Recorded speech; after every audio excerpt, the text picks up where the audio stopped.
कृष्ण की वाणी। बच्चे, मैं तुम्हें रोग मुक्त करूंगा मेरे बच्चे। जो भी तुम्हें रोग है ना मेरे बच्चे, वो ठीक हो जाएगा मेरे बच्चे बहुत जल्द। तुम चिंता मत करना।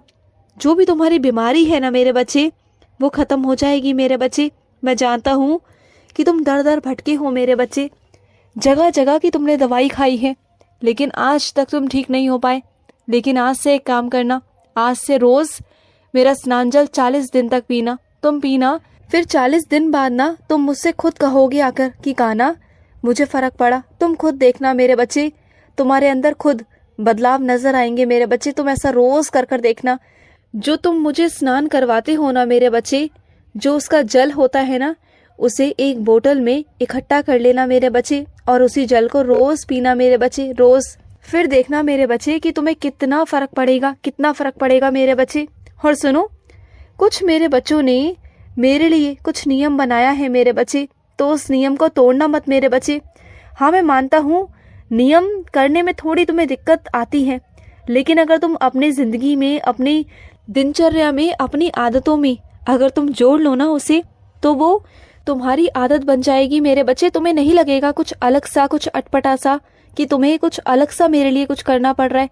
तुम्हें बिल्कुल भी नहीं लगेगा। तुम्हें ऐसा लगेगा कि तुम अपने लिए कुछ कर रहे हो, कुछ ऐसा कर रहे हो जिसमें तुम्हें मज़ा आ रहा है। देखो, वो नियम नियम की तरह मत करो, वो कठिन ज़रूर है, लेकिन अगर तुम उसे नियम की तरह नहीं, एक आदत की तरह अपनी ज़िंदगी में शामिल कर लोगे ना, तो देखना उसके फल ना तुम्हें ऐसे मिलेंगे जो आश्चर्यचकित होंगे मेरे बच्चे तुम्हारे लिए।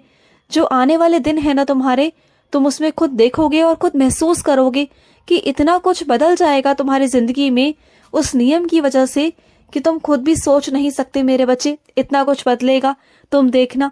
तुम्हारे ज़िंदगी से ना उन लोगों को मैं दूर कर दूंगा जो लोग तुम्हें बहुत परेशान करते हैं, जिन लोगों की वजह से तुम्हारी ज़िंदगी ना बिल्कुल बेकार सी हो चुकी है। मैं चाहे तुम्हारी ज़िंदगी में कुछ कम लोग रखूं, सिर्फ 4 गिनती के लोग रखूं, लेकिन वो 4 लोग तुमसे सच में प्यार करने वाले होंगे, तुम पर विश्वास करने वाले होंगे, तुमसे बेइंतहा प्यार करेंगे, वो भी बिना स्वार्थ के मेरे बच्चे। और उन लोगों से कोई मतलब नहीं होना चाहिए तुम्हारा जिन लोगों की वजह से तुम परेशान हो मेरे बच्चे। उन लोगों को तो निकाल कर एक तरफ कर दूंगा, मैं हटा दूंगा। और अगर तुम्हें भी लगे ना अपनी तरफ से कि इस इंसान की वजह से तुम परेशान हो, और अगर तुम उससे दूर हो सकते हो ना, तो हो जाना। देखो, रोज रोज के लड़ाई झगड़ों से अच्छा है कि एक बार में ही ना कठिन फैसला लेके अपने सीने पर पत्थर रखे एक तरफ हो जाओ। तभी तुम्हें समझ में आएगा, तभी तुम्हें जिंदगी दिखाई देगी। अब ना तुम इतने उलझे हुए हो उन रिश्तों में कि तुम्हें कुछ दिखाई नहीं देता, क्योंकि तुम ना बस उन्हीं चीजों में लगे रहते हो, उन्हीं चीजों में सोचते रहते हो पूरा दिन। तुम्हें ना अपने बारे में या अपनी जिंदगी के बारे में सोचने का कोई मौका ही नहीं मिलता। बस लड़ाई झगड़ा क्लेश। अगर वहां से निकलोगे तभी तो कुछ और सोच पाओगे ना, तभी तो कुछ नया कर पाओगे ना। और सुनो, तुम सारे काम ना बहुत अच्छे से करते हो मेरे बच्चे, बहुत अच्छे से, लेकिन ना तुम जिस काम में खिलाड़ी हो ना, अगर तुम उस काम को करोगे तो उस काम को करने में तुम्हें रुचि भी मिलेगी, तुम्हें रुचि आएगी और तुम्हें अच्छा भी लगेगा। और उन चीज़ों से तुम अपने घर का खर्चा भी चला सकते हो, अपने घर का पालन पोषण भी कर सकते हो, और उसी चीज़ में तुम आगे निकलोगे, उसी चीज़ में तुम उत्तीर्ण भी होगे मेरे बच्चे। तुम आगे निकलो, उसी क्षेत्र में आगे निकलो जिस क्षेत्र में तुम्हें रुचि है। मैं जानता हूँ कि तुम हर तरीके का काम कर सकते हो, हर तरीके का, तुम्हें हर एक चीज़ बहुत अच्छे से आती है, लेकिन जिस काम में तुम सच में ज़्यादा अच्छे हो, तुम्हें खुद पता है वो कि तुम किस काम में बहुत अच्छे हो, तुम्हें किस काम में रुचि मिलती है, और उस काम को करते वक्त ना तुम्हें बिल्कुल भी अजीब सा नहीं लगता। तुम्हें ऐसा नहीं लगता कि इस काम को मैं कब खत्म करूं, बल्कि उस काम को करते करते ना तुम्हारा वक्त कब बीत जाता है ना, तुम्हें खुद भी पता नहीं चलता, क्योंकि तुम उस काम को बहुत अच्छे से, मन से, दिल से करते हो मेरे बच्चे। और इस वजह से ना वो काम तुम्हें बहुत बहुत अच्छा लगता है मेरे बच्चे, और तुम्हारा काम भी वो बहुत खूबसूरती से होता है, बहुत खूबसूरती से। और सुनो मेरे बच्चे, जो चीज़ रीति रिवाजों की है ना, उसे रीति रिवाजों से ही करना मेरे बच्चे। ये मत सोचना कि आसान तरीका अपना लो और छोटे में कर कर ख़त्म कर दो। नहीं मेरे बच्चे, जो रीति रिवाज होते हैं ना, उसी का हम सब कुछ पाते हैं मेरे बच्चे, उसी से हमें बहुत कुछ प्राप्त होता है। तो रीति रिवाज करना बहुत ज़रूरी है मेरे बच्चे। अगर तुम्हारे घर में जिस रीति रिवाज से शुरू से जो होता आया है मेरे बच्चे, उसी रीति रिवाज को निभाओ मेरे बच्चे। अपने रीति रिवाज बनाओगे तो वो सही नहीं होता मेरे बच्चे। घर के बड़े बुजुर्गों का भी आशीर्वाद लिया करो मेरे बच्चे, लिया करो। और सुनो, जो भी तुम्हारे घर में जश्न है ना मेरे बच्चे, सबसे पहला निमंत्रण तुम्हारा मेरे पास आना चाहिए, यानी कि अपने कृष्ण के पास, अपने कान्हा के पास, और उसके बाद तुम्हारे घर के बड़े बुजुर्गों के पास मेरे बच्चे। देखो, तुम्हारे घर के जो बड़े बुजुर्ग हैं ना मेरे बच्चे, चाहे वो आज तुम्हारे बीच में नहीं है मेरे बच्चे, लेकिन उनका आशीर्वाद आज भी तुम्हारे परिवार पर है मेरे बच्चे।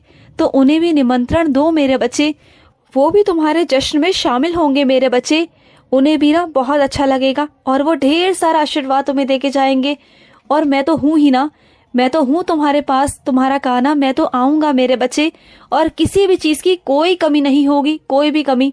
और सुनो, एक बात बताऊँ तुम्हें, तुम इतना खर्चा कर रहे हो ना, जिस चीज़ में करो, मैं मना नहीं करता, लेकिन देखो बेफिजूल का खर्चा मत करो। जिन चीज़ों में तुम बचा सकते हो, जिन चीज़ों में तुम थोड़ा सा कम कर सकते हो ना, तो कम करो। देखो, इतना ज़्यादा मत करो।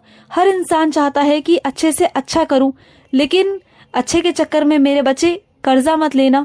इतना मत करना कि तुम पर कर्जा हो जाए मेरे बच्चे और बाद में तुम्हें ही चुकाना पड़े, फिर तुम कल को परेशान हो जाओ। तो उतना ही करो जितना तुम कर सकते हो, और सामने वाले से कह दो जो भी तुम्हारे दिल की मंशा है, जो बात है ना, उसे कह दो ना मेरे बच्चे। उसे मन में मत रखो। अगर मन में रखोगे तो शायद तुम्हारे मन में कुछ अलग बात है, सामने वाले के मन में कुछ अलग बात है, तो वो बिन बात किए ना मन मुटाव हो सकते हैं, गलत फहमियाँ बढ़ सकती हैं मेरे बच्चे। तो बातों को कह देने से ना दिल हल्का होगा और सामने वाला समझेगा भी मेरे बच्चे। सामने वाला समझ जाएगा तुम्हारी बात को। अगर तुम समझाओगे, कहोगे ना, तो वो सच में समझेगा, सच में समझेगा मेरे बच्चे। और तुम जानते हो मेरे बच्चे, जो सादगी में मेरे बच्चे खूबसूरती है ना, वो किसी भी चीज़ में नहीं है मेरे बच्चे। तुम ना जो सादगी से रहते हो ना, तो तुम मुझे बहुत बहुत प्यारे लगते हो। चाहे दुनिया तुम्हें काला कहे, कुछ भी कहे मेरे बच्चे, तुम ध्यान मत देना। अपने कान्हा को ही देख लो, तुम्हारे कान्हा भी तो काले थे ना मेरे बच्चे। काला हूँ मैं, था क्या, हूँ मैं। तो फिर बोलो, आज भी तब भी ना लोग तुम्हारे कान्हा के दीवाने हैं। सुनो, शक्ल सूरत से कुछ नहीं होता, इंसान दिल का खूबसूरत होना चाहिए, दिल का प्यारा होना चाहिए, और वो तुम हो। तुम दिल से बहुत प्यारे हो, बहुत सुंदर हो मेरे बच्चे, बहुत खूबसूरत हो तुम। तुम्हें चेहरे की जरूरत नहीं, और ये चेहरे का क्या है मेरे बच्चे, ये आज है कल नहीं रहेगा, क्योंकि ये झुर्रियाँ पड़ जाती है मेरे बच्चे उम्र के हिसाब से। किसकी जवानी टिकी है मेरे बच्चे, बताओ। तो ऐसे अंधविश्वास वाली बातों में बिल्कुल भी विश्वास मत किया करो, और इन सब चीज़ों में मत जाया करो। जो लोग बातें बनाते हैं ना, वो अपनी सोच के हिसाब से बनाते हैं, लेकिन तुम्हें उनकी बातों में नहीं पड़ना, बिल्कुल भी नहीं पड़ना, क्योंकि उनकी सोच ना बहुत घटिया है। ऐसे लोगों की सोच बहुत नीची होती है मेरे बच्चे। तो ऐसे लोगों की बातों में ना आओ, ना सोचो। तुम बहुत प्यारे हो, बहुत खूबसूरत हो। अपने कान्हा की नज़रों से अपने आप को देखो, तुम्हें बहुत अच्छा महसूस होगा, तुम्हें अच्छा लगेगा। और इंसान ना अपने गुण, अपने कामों से जाना जाता है, और तुम अच्छा काम करो, मेहनत करो, आगे बढ़ो, जिंदगी में नाम कमाओ। फिर देखना, वही लोग जो तुम्हारी बुराई करते हैं ना, वही लोग तुम्हारे पीछे पीछे घूमेंगे, और ना घूमे ना तो सीधा मेरे पास आकर बोलना। तुम देखना, ऐसा ही होगा जैसा मैं तुमसे कह रहा हूँ। विश्वास रखो अपने कान्हा की वाणी पर, जो मैं कह रहा हूँ ना, सच में देखना ऐसा ही होगा मेरे बच्चे, सच में होगा। मेरा ढेर सारा आशीर्वाद तुम्हारे साथ है, ढेर सारा। खुश रहो। आज का कृष्ण संदेश समाप्त हुआ। जय श्री कृष्ण।